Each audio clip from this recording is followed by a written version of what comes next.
Anggota DPRD Provinsi Banten, Daerah Pemilihan Kota Cilegon dari fraksi PKS, Sinta Wisnuwardani, melakukan kegiatan reses di rumah makan Taman Jaya Ujung Kulon, Kecamatan Grogol, Kota Cilegon, Senin 29 Januari 2024. Sejumlah aspirasi pun mengalir dalam kegiatan reses masa persidangan kedua tahun sidang 2023-2024 ini. Irma, salah seorang ibu yang juga berprofesi sebagai tenaga kesehatan yang hadir pada reses tersebut, menyuarakan aspirasinya terkait tenaga kesehatan yang masih diabaikan. Menurutnya, saat ini banyak sekali tuntutan bagi tenaga kesehatan. Namun, apresiasi dan perhatian dari pemerintah daerah untuk peningkatan kesejahteraan tenaga kesehatan masih tergolong minim. Irma mencontohkan salah satunya seperti masalah keuangan atau insentif bagi tenaga kesehatan yang bekerja di rumah sakit milik pemerintah maupun swasta nampaknya masih terabaikan. Untuk itu, Irma meminta kepada Sinta Wisnuwardani untuk membantu menyampaikan aspirasi tersebut agar kesejahteraan para tenaga kesehatan lebih meningkat. Tenaga kesehatan yang bukan dari ibu pastikan dokter, kemudian juga membidangi dinas kesehatan. Selama ini yang saya rasakan semakin kesini tenaga kesehatan itu semakin banyak tuntutan, tetapi tidak dibarengi dengan apresiasi gitu dari pemerintah sendiri ya. Kayak misalkan sarana aja ya, kita memang sarana itu terus baik gitu ya, ada akreditasi segala macam, akreditasi klinik, kemudian ada akreditasi sama lain gitu yang terus menuntut kita untuk lagi-lagi masalah keuangan ya, baik itu harus ada peningkatan. Tetapi di satu sisi sepertinya tidak ada perhatian pemerintah untuk tenaga kesehatan khususnya, atau juga untuk sarana kesehatan swasta ya, dalam hal ini swasta gitu. Ada nggak sih sebetulnya yang memang dianggarkan oleh pemerintah supaya mensupport itu gitu? Kan kita juga tidak mungkin memberikan pelayanan yang abal-abal, tetapi kita pengen juga peningkatan kualitas. Tapi di sisi lain maksudnya terbatas juga gitu, seperti itu. Itu saja mungkin. Assalamualaikum. Sementara itu, Dewi Sartika, warga lainnya mengungkapkan keluhannya terkait dengan BPJS Kesehatan untuk orang yang tidak mampu. Menurut Dewi, dirinya sering berjuang untuk warga yang tidak mampu supaya bisa mendapatkan BPJS Kesehatan untuk bisa berobat dan sembuh dari penyakitnya. Dewi menilai warga yang menerima bantuan BPJS Kesehatan dari pemerintah terkadang tidak tepat sasaran. Justru bukan orang yang tidak mampu yang mendapatkannya, melainkan orang yang dianggap sangat mampu yang mendapatkannya.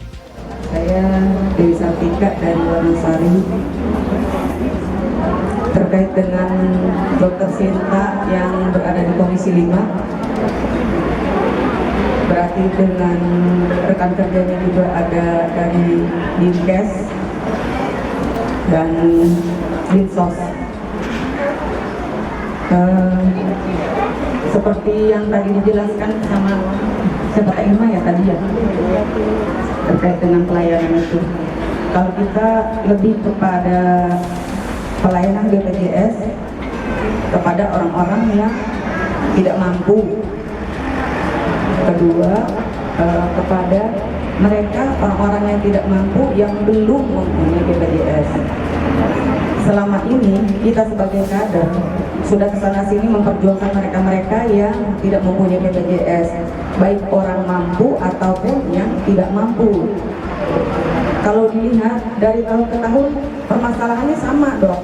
Itu lagi BPJS lagi. Yang warga masyarakat sendiri perhatikan tidak ada perkembangannya, gitu loh. Tuh. Jadi seperti itu dok. Jadi gimana ya? Nanti Dokter Sinta masih ada waktu nih sampai bulan tahun depan ke sana. Dokter Sinta, kita mohon Dokter Sinta bicarakan dengan teman-teman di sana di Komisi 5 seperti apa nih pelayanan BPJS. Bukan hanya di Cilegon saja, sama di Serang pun begitu. Karena kita kemarin bawa pasien ke rumah sakit sana, ke rumah sakit Banten, RSUD dengan KTP saja memang bisa masuk. Tapi kemudian dituntut dia harus punya BPJS mandiri yang kemarin itu mereka tertunggak. gitu. Jadi itu Menanggapi aspirasi itu, Sinta Wisnuwardani, fraksi PKS DPRD Banten akan terus mendengarkan aspirasi masyarakat, khususnya daerah pemilihan Kota Cilegon, dan selanjutnya ia akan meneruskan atau menyampaikan aspirasi tersebut kepada pejabat OPD di lingkungan pemerintah Provinsi Banten, supaya segera ditindaklanjuti. Selain itu, Sinta juga menekankan pentingnya pembuatan panti rehabilitasi di Provinsi Banten. Saat ini, Komisi 5 DPRD Provinsi Banten telah melakukan studi banding ke daerah lain untuk belajar mengenai pembangunan panti rehabilitasi.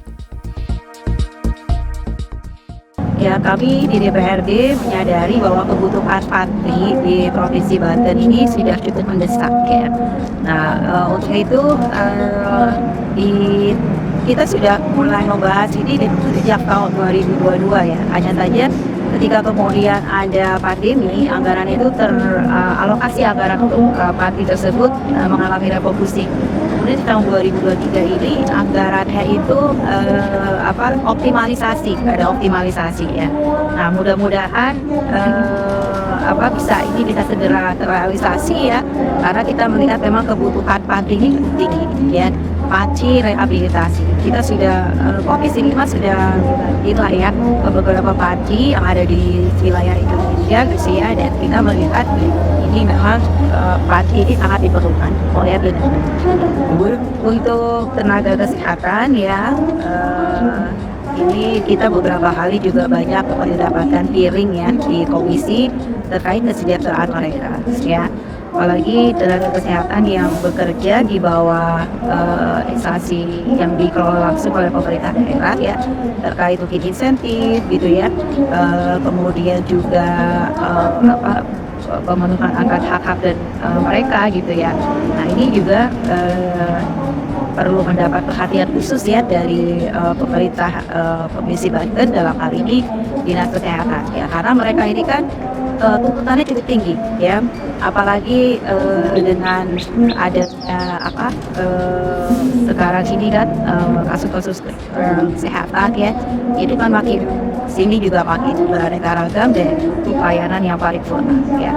Kalau kesejahteraan mereka ini tidak terperhatikan, tentu saja ini akan berpengaruh kepada layanan yang diberikan kepada masyarakat. Kalau kebijakan BPJS memang kita terbentur dengan peraturan yang diterapkan oleh pemerintah pusat BNPB itu betul ya, lewat pemerintah daerah, agar pemerintah pusat ini bisa memperlakukan semacam kalau kayak di akte ini kan suka ada pemutihan gitu ya, atau di BPN suka ada juga kan pemutihan gitu-gitu. Nah, coba ini diterapkan gitu ya di masyarakat yang dia punya tunggakan BPJS. Aku lihat itu bisa diterapkan itu tuh ada istilahnya kebijakan yang mesti memang berpihak kepada masyarakat gitu ya, kepada rakyat gitu ya, untuk melakukan